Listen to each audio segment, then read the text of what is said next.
everyone, this is Moshe, the electric Israeli and FSD. If you're new, please subscribe and help me change the world one electric car at a time. Thank you to all of my supporters. Support me on Patreon. If you're in the market to buy a Tesla car, please use my referral code. Thank you for all of those who have.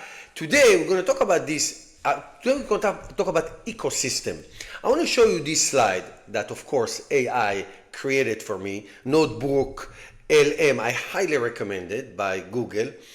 And talks about the autonomous shift, Tesla Cybercab, and the future of mobility.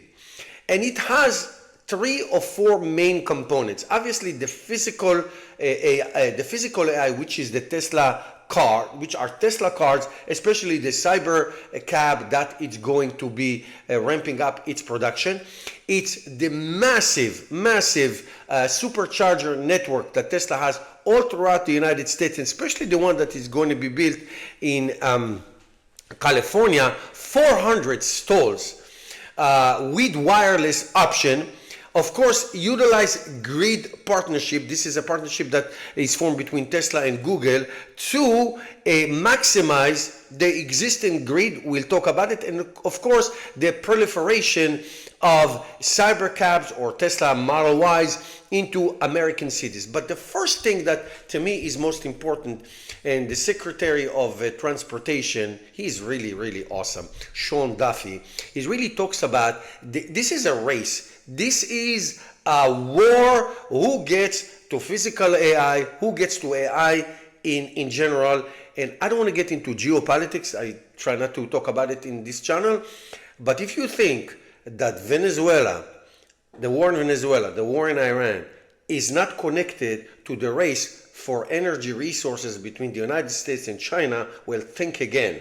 Okay, now it's, again, you can be for or against, doesn't matter. But what AI requires is tremendous amount of energy.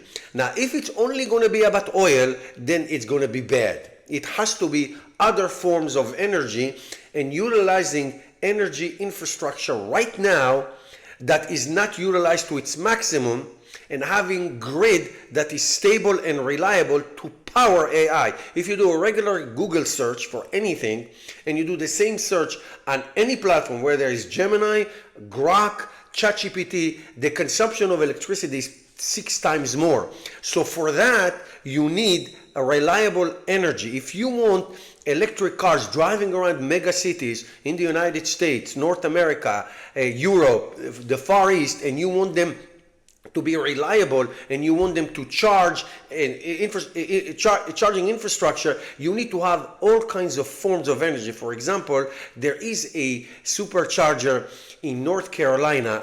The name escapes me. There are like 60 stalls. I charged it several times, and all of them, the entire supercharger is powered by the sun. Now, it's not possible everywhere, or it's not available everywhere. Maybe it's possible, not available. But the point is, if you just rely on oil and gas, and you do not diversify the options of energy, then you're going to lose the race of AI, whether it's LLMs, language learning models, or if it's physical AI, where it's autonomous electric cars, robots. Everything requires tremendous amount of energy. The winner is going to be the one who creates stable energy that is consistent of what I like to call all of the above. So what Tesla and Zoox and Waymo and Uber partnering with Waymo and Zoox, it is really to bring this option to mega cities, which is going to reduce, believe it or not, reduce the amount of cars owned by private people, okay, and have these autonomous, reliable, safe cars driving around, which is going to open tremendous amount of markets for children who may need to go to after school activity or to school, come back and give parents the ability to be free during those times. Elderly, the handicapped. There's so many applications that safe, reliable, electric, autonomous cars going to bring. But for that to happen, you need to have many of them. The price has to be low. Okay, and like Tesla Cybertruck, Cybercab, what they're trying to, I've been in it. It's an amazing thing. Okay, I saw it in New York. It's incredible, What you will need to do is to have all the infrastructure ready to go, and the key for that, beside the energy and all that, is federal regulation. That's what Sean Duffy is talking about. So not every state is making their own rule, and what do you do when you cross over? For example, I'll give you one example. If you're an Uber driver or a Lyft driver, and you drive in New Jersey, and you take a passenger from New Jersey to JFK in Brooklyn, okay, or in Queens, or or Manhattan, you cannot drive in Manhattan. Okay, you can go to Manhattan, but you have to get out of the premise of New York State, New York City, to keep driving in New Jersey, if you are a New Jersey licensed driver. Now, in Florida, it doesn't matter which license plate you have. You can drive if you're a Florida resident or not. In other words, this is what government is needed. I want government out of most life affairs. Let the people do their thing. But this is where government is really important, when you make uniform regulation for these kinds of things. So AI and autonomous cars should be able to have the same standard. Now, how do you do that?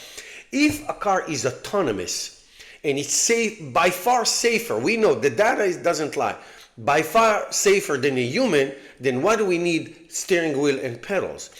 An autonomous car like a Cybercab, even a Model Y, any car, but let's focus on the Cybercab, the two-seater, the amazing design of the two-seater.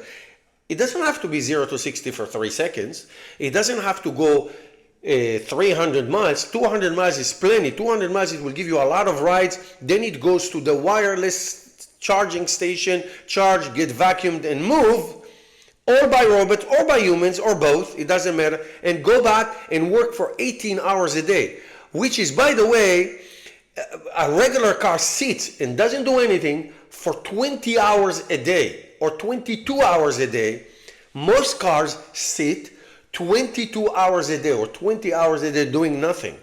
So you want the infrastructure, the stable grid, the diversification of energy, and uniform federal regulation, so this can take off and open markets for so many people, whether it's run by companies like Tesla or Uber or anyone, or it can be run by former Uber drivers who now, why would I want to drive for 10 hours, 12 hours a day? Now I can own a car or two and have it as my fleet and contributing it to the grid, to the network.